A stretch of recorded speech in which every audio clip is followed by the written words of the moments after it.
जय श्री कृष्ण। देखिए, आप सभी जानते हैं कि शरद पूर्णिमा आ रही है और शरद पूर्णिमा को रात्रि को माँ लक्ष्मी की पूजा की जाती है, क्योंकि इस पूर्णिमा को कोजाग्रही पूर्णिमा कहा जाता है और साथ ही भगवान कृष्ण की पूजा भी की जाती है। कोजाग्रही पूर्णिमा, जिसके बारे में हमने आपको पिछले वीडियो में भी बताया था कि कोजाग्रही का अर्थ है कि माँ लक्ष्मी और इंद्रदेव इस रात्रि को पृथ्वी पर आते हैं और वो बोलते हैं कि को जागरही, कौन जाग रहा है, कौन जाग रहा है। और जो जाग रहा होता है प्रभु की माता की भक्ति कर रहा होता है, विधान से पूजन कर रहा होता है, उसके घर में माँ लक्ष्मी वास करती हैं, उनका आशीर्वाद उसे प्राप्त होता है और उनके आशीर्वाद से आप जन्मों जन्मों तक के लिए धन की हानि से बच जाते हैं। माँ लक्ष्मी, इंद्रदेव, भगवान श्री कृष्ण, इन सभी के आशीर्वाद के लिए यह रात्रि बहुत ही महत्वपूर्ण होती है। इस रात्रि को जो पूजा होती है ना, वो निशित काल में होती है। हमने आपको बताया है निशित काल के बारे में। और निशित काल का जो समय अगर आप ज्ञात करना चाहते हैं कि निशित काल का समय क्या है, भारत के किस किस शहर में कब होता है निशित काल, तो उसके लिए हमने पिछले वीडियो में बताया था। आप वो वीडियो देखिए। आप चाहेंगे तो हम उसका लिंक आपको दे देंगे, क्योंकि पूजा तो आपको निशित काल में ही करनी होती है।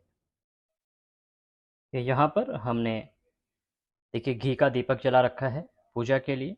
ये जो हम पूजन करेंगे ना, ये पंचोपचार से करेंगे, जो कि बहुत ही साधारण विधि है। साधारण विधि क्या है? साधारण विधि जो कि एक आम जन भी जिससे पूजा कर सकता है। तो हम लोग ये जो पूजन कर रहे हैं पंचोपचार द्वारा करेंगे, अर्थात सिर्फ 5 चीज़ों से ही पूरा जो पूजन है वो हो जाएगा। और ये शास्त्र अनुसार है, शास्त्रों में जो प्रावधान है। देखिए क्या है सामग्री जो आज लगने वाली है। कुमकुम, ये हल्दी, चंदन, पुष्प और मौली, ये चीज़ें लगनी हैं। इसके अलावा एक दीपक लगेगा और ये खीर, क्योंकि खीर की भोग लगेगा। आप जानते हैं कि शरद पूर्णिमा के दिन जो है रात्रि को खीर चंद्रमा की रोशनी में रखी जाती है और उसके बाद आपको ये पूजन करना है। तो ये खीर का भोग लगेगा और उसके बाद हम करेंगे जलाचमनी। तो ये यहाँ पर जलाचमनी रखी है। तो पूजा के आरंभ में हमें इस आचमनी से 3 बार आचमनी करनी है, जल आचमनी करनी है।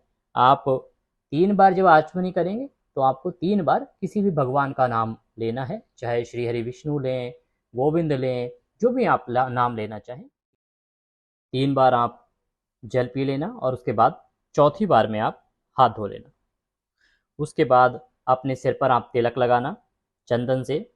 उसके बाद फिर हाथ धोइएगा। अब हम पूजन करेंगे। पूजन बहुत ही सिंपल बताया जा रहा है आपको, ताकि सभी लोग जो है वो सामान्य रूप से कर सकें।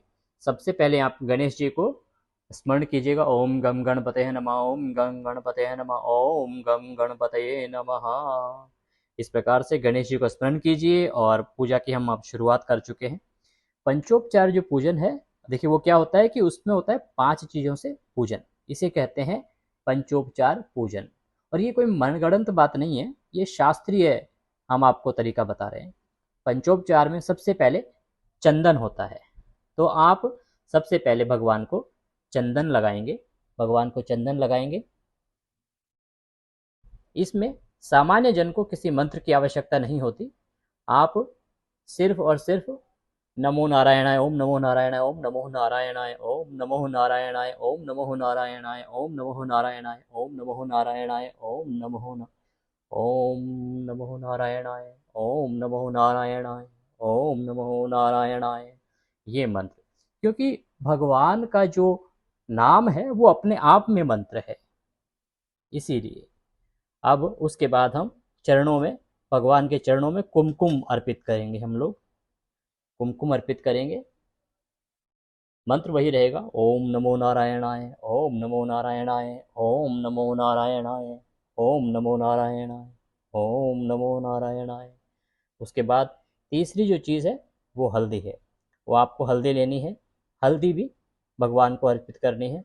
ओम नमो नारायणाय, ओम नमो नारायणाय, ओम नमो नारायणाय, ओम नमो नारायणाय, ओम नमो नारायणाय, ओम नमो नारायणाय। तो ये हमने पहला उपचार था हमारा, हमने तिलक लगाया और हल्दी कुमकुम चंदन लगाया, ये पहला उपचार है। अब दूसरे उपचार पे हम चलेंगे। तो दूसरा उपचार आएगा और उसमें भगवान को पुष्प अर्पित करेंगे। पुष्प अर्पित करने के लिए भी आपको सिर्फ बोलना है ओम नमो नारायणाय, ओम नमो नारायणाय। देखिए मंत्र सभी के लिए अलग अलग हैं और हम आपको यहाँ पे मंत्र में बोलेंगे भी तो क्या है कि साधारण जन जब करेंगे ना तो हम उनको कैसे मंत्र में करेंगे, साधारण जन कर नहीं पाएंगे।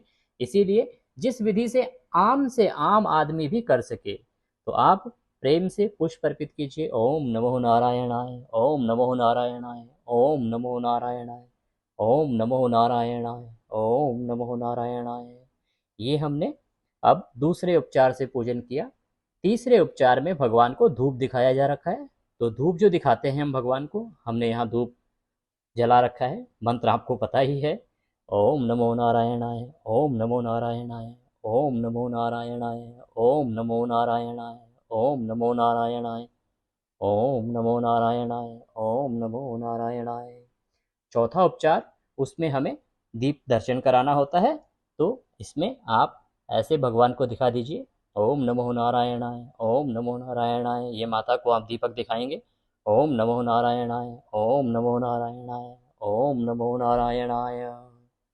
ये हमने चार उपचार से पूजन कर लिया। अब आखिरी जो उपचार है उसमें भगवान को भोग लगाया जाता है।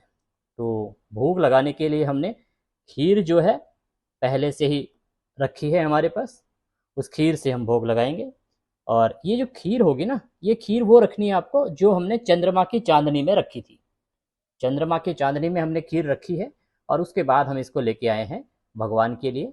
इसमें इसमें दो कटोरी अलग अलग रखनी है। मैंने यहाँ पे अभी एक ही रखी है क्योंकि मैं सिर्फ वीडियो बना रहा हूँ आपके लिए। एक भगवान को खीर रखेंगे, एक खीर रखेंगे आप माँ को। अब आप ये भी कह सकते हैं कि भाई आपने भगवान का पूजन किया है, माँ का पूजन किया है, हमने तो बताया था कि इस दिन इंद्रदेव भी होते हैं, तो इंद्रदेव का क्यों नहीं पूजन किया है। देखिए जहाँ भगवान आ गए वहाँ सभी देव आ गए। जब साक्षात भगवान यहाँ बैठे हैं तो फिर अलग से इंद्रदेव की आवश्यकता नहीं है। इसीलिए हम यहाँ पर भगवान स्वयं साक्षात विराजमान हैं और हम इस प्रकार से भोग लगा रहे हैं। अब आपको जलाचमनी करानी है। जलाचमनी के लिए आप क्या करेंगे, तो ये आपने भोग रख दिया। अब उसको 3 बार ऐसे जल से ऐंच देना है। इस प्रकार से 3 बार जल से ऐंच देना है और अब हमें भोग लगाना है। तो आपको मंत्र या पता है तो मंत्र बोलिएगा। अगर मंत्र ना पता हो तो आप सामान्य रूप से भगवान से भोग का निवेदन कीजिए कि हे प्रभु आइए, पधारिए और मेरा भोग स्वीकार कीजिए। हे प्रभु आइए, पधारिए और मेरा भोग स्वीकार कीजिए। इस प्रकार से भगवान को हाथ जोड़ के निवेदन कीजिए कि भगवान आएँ और भोग लगाएं। भगवान को निवेदन करिए। अगर नमन मंत्र बोलना चाहते हैं तो मंत्र बोल सकते हैं आप। मंत्र इस प्रकार से, ओम प्राणाय स्वाहा, ओम अपानाय स्वाहा, ओम उदानाय स्वाहा, ओम ध्यानाय स्वाहा, ओम समानाय स्वाहा। तो आप इन मंत्रों को बोल सकते हैं। अन्यथा आप हाथ जोड़ के भगवान से भोग का निवेदन कीजिए। गुनगुना सकते हैं आप कि आओ जीमो मेरे मोहन, भोग लगाओ मेरे मोहन। इस प्रकार से आप गुनगुना सकते हैं अगर गुनगुनाना चाहते हैं तो। अन्यथा आप इस प्रकार से भोग लगाएंगे। तो इस प्रकार से अब आप भोग लगा दीजिएगा। भगवान जो है ना वो मंत्र के भूखे नहीं है, भगवान प्रेम के भूखे हैं। इसीलिए आप भगवान को प्रेम से भोग लगाइए। भगवान को प्रेमास्पद कहा जाता है क्योंकि भगवान सिर्फ प्रेम के भूखे हैं, प्रेम के। भगवान को प्रेम प्रिय है। आप भाव से भगवान को भोग लगाएंगे ना तो अवश्य ही भगवान उसको ग्रहण करेंगे। देखिए हमने जो भी इसमें प्रयोग किया है, चाहे पुष्प है, चाहे वो खीर है, चाहे यहाँ पर बाकी जो सामग्री है, वो सभी सामग्री एक समय के बाद समाप्त हो जाएगी, खराब हो जाएगी। परंतु क्या, भाव, हमारा जो मन है, जो हमने मन से भगवान की पूजा की है, वो मन कभी खराब नहीं होगा। भगवान को हम क्या अर्पित करेंगे, भगवान स्वयं लक्ष्मीपति हैं, उनको हम क्या अर्पित कर सकते हैं। तो इस प्रकार से हमने ये पंचोपचार से भगवान का पूजन किया है, जो कि पूर्ण रूपेण शास्त्रीय तरीके से है और सामान्य जन आप कर सकते हैं। आप सभी जानते हैं इसमें जो भी चीज़ें हमने प्रयोग की हैं वो सभी घर में उपलब्ध होती हैं। अब इस पूजन के बाद आपको आरती करनी है, आरती जलाइएगा, भगवान की आरती कीजिएगा। आप ओम जय जगदीश हरे आरती कर सकते हैं, अन्यथा आप सिर्फ 5 या 7 बार भगवान को आरती घुमाइएगा। अगर आपके पास कोई भी आरती ना हो तो 5 बार या 7 बार आप आरती घुमाएं। और अगर आपको आती है ओम जय जगदीश हरे या जय लक्ष्मी माता वाली, तो आप वो आरती बोल सकते हैं। और नहीं आता हो तो आप सिर्फ कपूर की आरती घुमाइएगा 7 बार और ये आरती नीचे रख दीजिएगा। आरती नीचे रखने के बाद आप उसको शीतलीकरण करेंगे। शीतलीकरण कैसे करेंगे? जो हमने जल आपको दिखाया था ना, ये जो जल है ना, जल, ठीक है, इससे इस प्रकार से शीतलीकरण किया जाता है।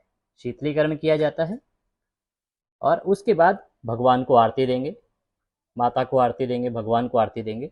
और फिर ये जो आरती है ना, ये आरती पूरे घर में आप घुमाइएगा। इस प्रकार से आप पूजा करेंगे। और ये जो विधि है, ये है कोजाग्रही पूर्णिमा की पूजा विधि। कोजाग्रही का अर्थात अर्थ ये होता है कि कौन जाग रहा है। तो ये है विधि इसकी। इसका अर्थ ये है कि कौन जाग रहा है, माँ लक्ष्मी और इंद्रदेव जब आएंगे। और अगर आप निशित काल में माँ लक्ष्मी की इस प्रकार से विधि विधान से पूजा करेंगे ना, तो अवश्य ही आपके जीवन की सारे कष्ट माँ हर लेंगी। अवश्य ही माता का आशीर्वाद आपको प्राप्त होगा। इसके अलावा कोई और सवाल आपके पास हो तो आप कमेंट बॉक्स में पूछ सकते हैं। खीर के बारे में भी हमने वीडियो बनाया है, उसको भी देखें कि खीर आपको किस प्रकार से रखनी है, क्या उसका विधान है, उसको देखना भी आप ना भूलें। इस पूजा विधि का लाभ उठाएं। ये वीडियो हमने बड़ी मेहनत से सिर्फ इसलिए बनाया है ताकि सामान्य जन माँ लक्ष्मी के आशीर्वाद को प्राप्त कर सके और इस जो चमत्कारी शरद पूर्णिमा है इसको जान सके। इसमें जो विधि हमने बताई है, कुछ विधि नारद पुराण से आती है, कुछ विधि पद्म पुराण से आती है। पूजा विधि ये जो ली गई है पंचोपचार से, ये नारद पुराण से ली गई है, जो कि वर्णित है उसमें। तो इस प्रकार से आप माता का आशीर्वाद प्राप्त कीजिए, भगवान का आशीर्वाद प्राप्त कीजिए। भगवान सबका कल्याण करें।